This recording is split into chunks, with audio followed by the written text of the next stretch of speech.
Price the Lord. ஆண்டவரும் இரட்சகருமாய் இருக்கிற இயேசு கிறிஸ்துவின் நாமத்தினாலே தினம் ஒரு தீர்க்க தரிசனம் என்கிற தேவனுடைய வார்த்தைக்கு உங்களை வரவேற்கிறோம். தீர்க்க தரிசனம் என்பது தேவனுடைய ஆவியினால் அருளப்பட்ட அவருடைய வாக்குத்தத்தமான வார்த்தைகள் மாத்திரமே. இந்த நாளுக்கு தேவன் கொடுக்கிற தீர்க்க தரிசனமான வார்த்தைகளை வாசித்து நாம் ஜெபிக்கலாம். நீதிமொழிகள் 23வது அதிகாரம் 18வது வசனத்தை நான் வாசிக்கிறேன். நிச்சயமாகவே முடிவு உண்டு, உன் நம்பிக்கை வீண் போகாது என்று ஆண்டவர் வாக்குத்தத்தம் பண்ணுகிறார். ஆமென். இந்த நாளுக்கு தேவன் கொடுக்கிற தீர்க்க தரிசனமான ரேமா வார்த்தை, நிச்சயமாகவே நிச்சயமாகவே உன் நம்பிக்கை வீண் போகாது, நிச்சயமாகவே உனக்கு முடிவை உண்டு பண்ணுவேன் என்று ஆண்டவர் வாக்குத்தத்தம் பண்ணுகிறார். இந்த சத்தத்தை கேட்கிற நீங்கள் யாராயிருந்தாலும் இந்த நாட்களில் நான் சில காரியங்களுக்கு நிச்சயமான முடிவை அறிவிப்பேன் என்று கர்த்தர் வாக்குத்தத்தம் பண்ணுகிறார். அநேக காரியத்துல முடிவு தெரியாமல் இருக்கிறீர்களா? பிள்ளைகள் வாழ்க்கையில, கையின் பிரயாசத்துல, குடும்ப வாழ்க்கையில, எதிர்காலத்தை குறித்து, ஆவிக்குரிய வாழ்க்கையை குறித்து எந்த ஒரு முடிவும் எடுக்க முடியாத சூழ்நிலையில், எந்த ஒரு முடிவும் எடுக்காத நிலைமையில் இந்த சத்தத்தை கேட்டுக்கொண்டிருக்கிறீர்களா? சபையே, இந்த வார்த்தையை ஆண்டவர் உங்களுக்கு தீர்க்க தரிசனமாய் சொல்லுகிறார். நிச்சயமாகவே முடிவு உண்டு என்று கர்த்தர் வாக்குத்தத்தம் பண்ணுகிறார். நீங்கள் ஜெபிக்கிற காரியத்தில் நிச்சயமான முடிவை நான் தருவேன். நீங்கள் உபவாசிக்கிற காரியத்தில், நீங்கள் அழுது கொண்டிருக்கிற காரியத்தில் இந்த நாட்களில் ஒரு நிச்சயமான முடிவை நான் உங்களுக்கு உண்டு பண்ணுவேன் என்று கர்த்தர் வாக்குத்தத்தம் பண்ணுகிறார். எத்தனை பேர் இந்த வார்த்தைக்கு ஆமென் சொல்றீங்க? நம்புங்கள், நிச்சயமாகவே. Praise God. இந்த வார்த்தையை நீங்கள் அறிக்கை செய்யுங்க. இது ஒரு பவர்ஃபுல்லான ஒரு வார்த்தை. சொத்தம் நிச்சயமாகவே அப்படின்னா 100க்கு 50% அல்ல, 100க்கு 90% அல்ல, 100க்கு 99% அல்ல. நிச்சயமாகவே அப்படின்னா 100க்கு 100%. பிரைஸ் காட், ஹல்லேலூயா. உங்க வாழ்க்கையில, உங்க குடும்பத்துல, உங்க சரீரத்துல, உங்க கையின் பிரயாசத்துல, உங்க ஆவிக்குரிய வாழ்க்கையில சொத்தம் 97% அல்ல, 99% அல்ல, 100க்கு 100 நிச்சயமா நான் முடிவை ஏற்படுத்துவேன் என்று ஆண்டவர் வாக்குத்தத்தம் பண்ணுகிறார். வேதத்தில் நிச்சயமாகவே அப்படிங்கிற வார்த்தை பல முறை சொல்லப்பட்டு இருக்கிறது. எந்தெந்த இடத்திலெல்லாம் இந்த வார்த்தை வந்து இருக்கிறதோ அந்த இடத்திலெல்லாம் தேவன் தம்முடைய தீர்க்க தரிசனமான மகிமையான பவர்ஃபுல் வாக்குத்தத்தத்தை கர்த்தர் கொடுத்திருக்கிறார். ஒரு வார்த்தை எரேமியாவில் இப்படி சொல்லி இருக்கிறது, நிச்சயமாகவே நான் உன்னை விடுவிப்பேன் என்று கர்த்தர் வாக்குத்தத்தம் பண்ணுகிறார். இந்த சத்தத்தை கேட்கிற நீங்கள் அநேக காரியத்தில் சிக்கி இருக்கிற நிலைமையில் இருக்கிறீர்களா? சில வியாதியினால, கடன் பிரச்சனையினால, தோல்வியினால விடுதலை இல்லாமல் இருக்கிறீர்களா?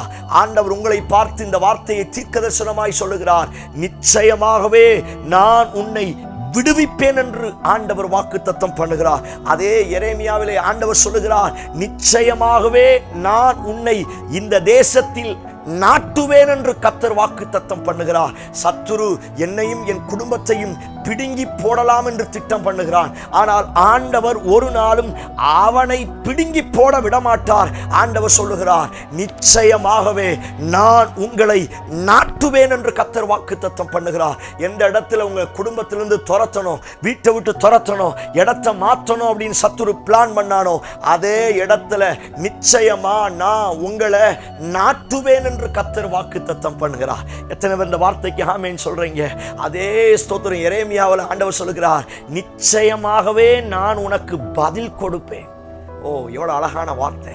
நிச்சயமா நான் பதில் கொடுப்பேன். Praise God. கடந்த நாட்களில் எவைகளுக்காய் ஜெபித்தீர்கள்? எவைகளுக்காய் ஆண்டவருடைய சமூகத்தில் புலம்பினீர்கள்? கண்ணீரோடும், உபவாசத்தோடும், அழுகையோடும், புலம்பலோடும் கடந்த நாட்களில் எவைகளுக்காய் ஜெபித்தீர்களோ ஆண்டவர் உங்களை பார்த்து சொல்லுகிறார், நிச்சயமா நான் பதில் தருவேன். எத்தனை இந்த வார்த்தைக்கு ஆமென் சொல்றீங்க? நிச்சயமா முடிவு உண்டு, நிச்சயமா விடுவிப்பேன், நிச்சயமா பதில் உண்டு, நிச்சயமா நாட்டுவேன். Price God. இந்த நிச்சயமா நிச்சயமா எந்தெந்த இடத்துல எல்லாம் ஆண்டவர் சொல்லுகிறாரோ ஸ்தோத்திரம். இன்னும் நிறைய வார்த்தைகள் இருக்குது. நிச்சயமா கர்த்தர் உன் கூட இருக்கிறார். ஸ்தோத்திரம். நிச்சயமா உன் ஜெபம் கேட்கப்படும். Praise God. புதிய ஏற்பாட்டில் வாசிக்கிறோம், நன்மைகளை கொடுப்பது அதிக நிச்சயம் அல்லவா? பழைய ஏற்பாட்டில் நிச்சயம் நிச்சயம் என்று வருகிறது. இயேசு கிறிஸ்து சொல்லுகிற வார்த்தை நிச்சயத்தை காட்டிலும் மேலானது, அதிக நிச்சயம். பரிசுத்த ஆவியை கொடுப்பது அதிக நிச்சயம் அல்லவா? உங்களை உடுத்துவிப்பது அதிக நிச்சயம் அல்லவா? நன்மையானவைகளை கொடுப்பது அதிக நிச்சயம் அல்லவா? இந்த சத்தத்தை கேட்கிற நீங்கள் யாராய் இருந்தாலும் சரி, நிச்சயமாக சம்திங், சில காரியத்தை கர்த்தர் செய்ய போகிறார். நீங்கள் எதிர்பார்க்கிற, நீங்கள் செபிக்கிற, நீங்கள் விரும்புகிற சில காரியத்தில் நிச்சயமான நன்மைகளை பெற்றுக்கொள்ள போகிறீர்கள். Praise God, hallelujah. நிச்சயமான பதிலை பெற்றுக்கொள்ள போகிறீர்கள். நிச்சயமான முடிவை பெற்றுக்கொள்ள போகிறீர்கள். சொல்லுங்க, நிச்சயமா நடக்கும், நிச்சயமா நடக்கும். இந்த வார்த்தையை அறிக்கை செய்ய தோத்திரம். பழைய பாட்டில் வாசிக்கிறோம், நிச்சயமாய் கர்த்தர் உன்னோடு இருக்கிறார். Praise God, hallelujah. நிச்சயமான அற்புதத்தை நீங்க பெற்றுக்கொள்ள போறீங்க. கண்களை மூடி என்னோடு சேர்ந்து ஜெபம் பண்ணுங்க. நிச்சயமாகவே praise the Lord. இந்த வார்த்தையை அறிக்கை செய்யுங்க. நிச்சயமா என் பிள்ளை வாழ்க்கையில் அற்புதம் நடக்க போகிறது. நிச்சயமா என் சரீரத்தில் மாற்றம் உண்டாக போகிறது. நிச்சயமா என் ஆவிக்குரிய வாழ்க்கையில கர்த்தர் ஒரு மாற்றத்தை ஏற்படுத்த போகிறார். நிச்சயமான நன்மை என்னையும் என் குடும்பத்தையும் தேடி வரப்போகிறது. இயேசுவின் நாமத்தினால இந்த சத்தத்தை கேட்கிற என் ஜனங்களுக்கு நிச்சயமான நன்மைகள் இப்பொழுது இறங்கி வருவதாக. நிச்சயமாய் விடுவிப்பீராக. நிச்சயமான முடிவு உண்டாகட்டும். நிச்சயமான பதில் வரட்டும். வார்த்தையின் பிரகாரம் அற்புதங்களை செய்யும். இயேசு கிறிஸ்து மூலம் ஜெபிக்கிறோம். ஜெபம் கேளும் நல்ல பிதாவே. ஆமென், ஆமென். Praise the Lord. நம்பிக்கையோடு இந்த நாளை துவங்குங்கள். நிச்சயமாகவே something is happening. ஏதாவது ஒன்று உங்களுக்கு கர்த்தர் செய்ய போகிறார்.